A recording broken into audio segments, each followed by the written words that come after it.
द्वापर युग में अलकनंदा तट पर एक परिवार में 7 भाइयों की इकलौती बहन का जन्म हुआ। ये बालिका अत्यंत दिव्य थी। उसके जन्म से ही घर में अलौकिक प्रकाश और पवित्रता का वातावरण फैल गया।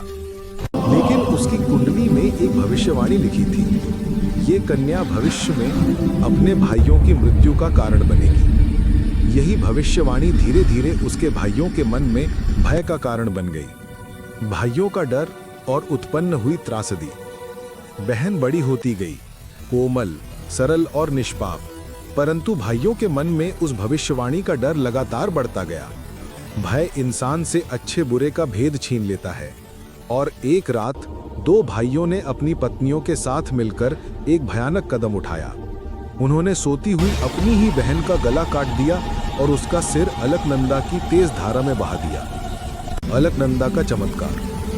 नदी में बहता हुआ कटा हुआ सिर धारो गांव के पास एक चट्टान से टकराया और वहीं रुक गया। सुबह गांव वालों ने नदी के पास एक दिव्य तेज देखा और उसी समय आकाश में एक स्वर गूंजा, मुझे किसी पवित्र स्थान पर स्थापित करो।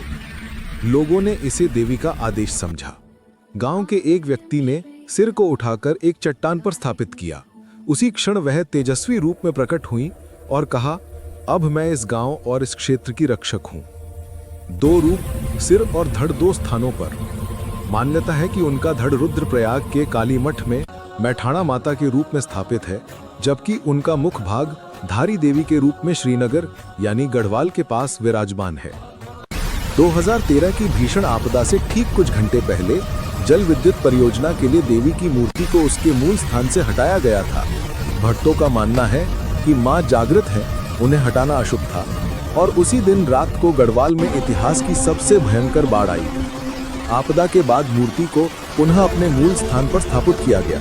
उसके बाद स्थितियां धीरे धीरे सामान्य होने लगी। इसीलिए लोग कहते हैं कि मां धारी देवी उत्तराखंड की ढाल है।